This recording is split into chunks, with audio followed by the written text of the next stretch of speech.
सुप्रभात आप सभी को। आज हम लोग सबसे सुंदर लड़की पाठ का दूसरा भाग पढ़ेंगे। पिछली कक्षा में आप लोगों ने सबसे सुंदर लड़की पाठ का पहला भाग पढ़ा। इस भाग में आपने पढ़ा कि एक कलाकार रहता है जो समुद्र के किनारे वाले गांव में रहता है। उसका एक लड़का है जिसका नाम हर्ष है। उसके यहाँ एक रिश्तेदार के दोस्त अपनी बेटी मंजरी के साथ छुट्टियां बिताने आते हैं और फिर मंजरी और हर्ष साथ साथ रहने लगते हैं तथा मंजरी को कनक नाम की लड़की जो हर्ष की दोस्त है वह बिल्कुल अच्छी नहीं लगती। यहाँ तक हम लोगों ने पढ़ लिया। और उसके जो कलाकार, हर्ष के जो कलाकार पिता होते हैं, एक सुंदर सा खिलौना बनाते हैं और हर्ष से कहते हैं कि तुम इसे सबसे सुंदर लड़की जो मंजरी है उसके जन्मदिन के अवसर पर दे देना। अब यह देने के लिए तो वह वादा कर देते हैं। आगे क्या होता है आइए हम दूसरे भाग में समझेंगे। ठीक है। वो कहते हैं कि तुम इस खिलौने को सबसे सुंदर लड़की को दे देना अपने लड़के से, और उसके बाद क्या होता है आगे हम लोग समझेंगे। हर्ष की खुशी का पार नहीं था। बोला हाँ हाँ बाबा, मैं यह पक्षी मंजरी को दूंगा। हर्ष भी खुश होता है कि चलो बड़ा अच्छा है, हमारे पिताजी ने एक खिलौना तैयार किया है, यह मैं मंजरी को दे दूंगा। वह कहता हाँ हाँ बाबा, मैं यह पक्षी मंजरी को दूंगा। और वह दौड़कर मंजरी के पास गया, उसे समुद्र के किनारे ले गया और बातें करने लगा। फिर बोला 2 दिन बाद तुम्हारा जन्मदिन है। वह मंजरी से बोला, कौन बोल रहा है? हर्ष, कि 2 दिन बाद तुम्हारा जन्मदिन है। हाँ, पर तुम्हें किसने बताया? मंजरी कहती है कि हाँ जन्मदिन तो है, लेकिन तुम्हें कैसे पता? तुम्हें किसने बताया? हर्ष ने उत्तर दिया, बाबा ने। हाँ, उस दिन तुम क्या करोगी? हर्ष कहता है कि मुझे बाबा ने बताया। हाँ, ये बताओ कि उस दिन तुम क्या करोगी? सवेरे उठकर नहा धोकर सबको प्रणाम करूंगी। घर पर तो सहेलियों को दावत देती हूँ, वे नाचती गाती हैं, और इसी तरह बातें करते करते वे न जाने कब उठे और दूर तक समुद्र में चले गए। मंजरी हर्ष से कहती है कि मैं क्या करूँगी, मैं तो सुबह सुबह उठूँगी और नहा धो करके सबको प्रणाम करूँगी, सबका आशीर्वाद लूँगी। जब मैं घर पर हुआ करती थी तो वहाँ तो मैं अपनी सहेलियों को बुलाती थी, वे लोग आती थीं और खूब नाच गाना करती थी, नाचती गाती थी। और इसी तरह से हर्ष और मंजरी दोनों जन्मदिन के लिए तैयारियों को लेकर के बात करते करते न जाने कब उठे और दूर तक समुद्र में चलते चले गए। सामने एक छोटी सी चट्टान थी। हर्ष ने कहा, आओ छोटी चट्टान तक चलें। सामने एक छोटी सी चट्टान थी समुद्र में। हर्ष ने कहा कि मंजरी आओ चट्टान तक चलें। मंजरी काफ़ी निडर हो चली थी, बोली चलो। अब मंजरी जो पहले समुद्र से काफ़ी डरती थी, थोड़ा कम डरती थी, यानी काफ़ी निडर हो गई थी, वो कही कि चलो चलते हैं। तभी हर्ष ने देखा कनक बड़ी चट्टान पर बैठी है। तभी हर्ष ने देखा कि समुद्र के पानी में काफ़ी दूर कनक जो है वो एक बड़ी सी चट्टान पर बैठी है। कनक ने चिल्ला कर कहा, हर्ष यहाँ आओ। कनक ने चिल्ला कर कहा, हर्ष यहाँ आओ। हर्ष ने जवाब दिया, मंजरी वहाँ नहीं आ सकती, तुम ही इधर आ जाओ।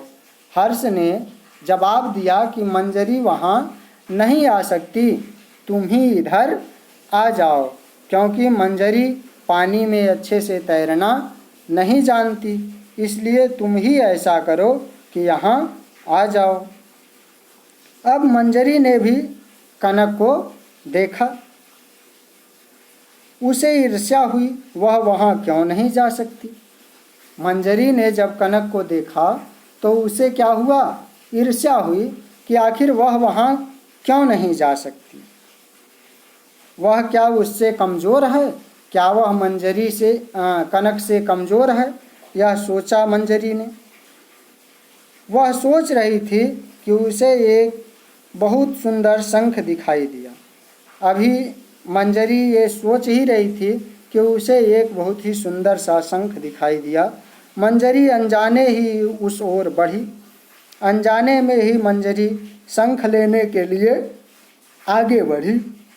तभी एक बड़ी लहर ने उसके पैर उखाड़ दिए। पैर उखाड़ना मतलब उसे पीछे तक धकेल दिया।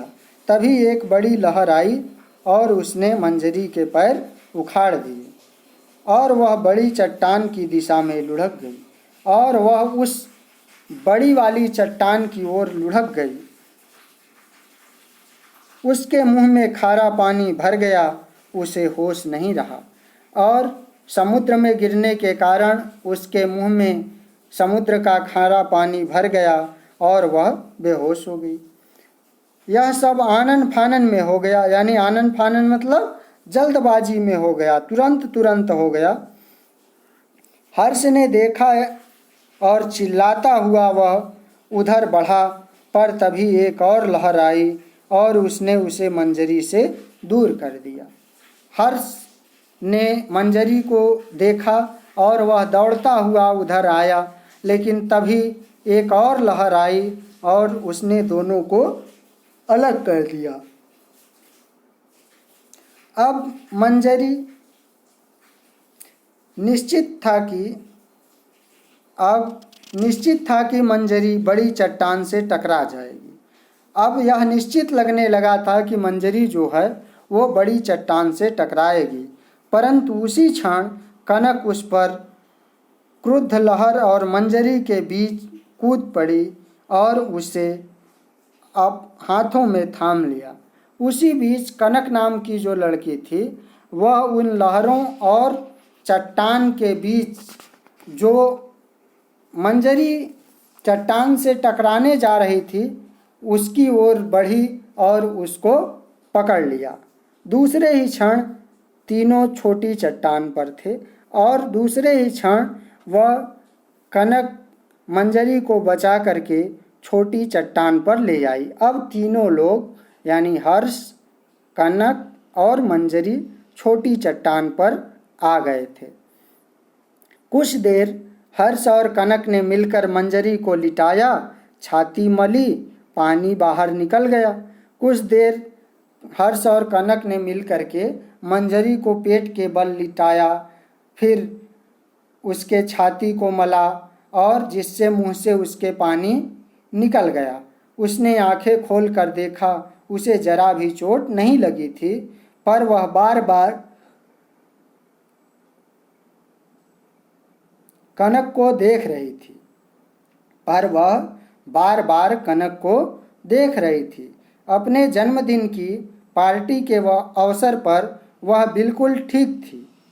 उसने सब बच्चों को दावत पर बुलाया, सभी उसके लिए कुछ न कुछ लेकर आए।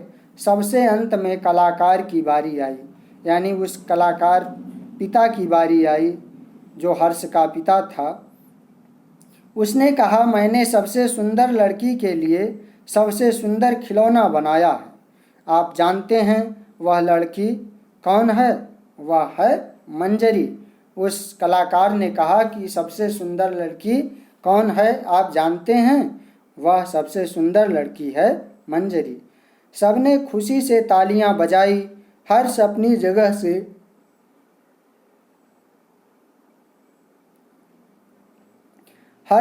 जगह से उठा और बड़े प्यार से वह सुंदर खिलौना उसने मंजरी के हाथों में थमा दिया।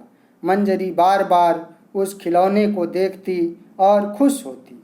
तभी क्या हुआ, मंजरी अपनी जगह से उठी। उसके हाथ में वही सुंदर पक्षी था। वह धीरे धीरे आगे बढ़ी और वहाँ आई जहाँ कनक बैठी थी। उसने बड़े स्नेह भरे स्वर में उससे कहा, यह पक्षी तुम्हारा है, सबसे सुंदर लड़की तुम ही हो।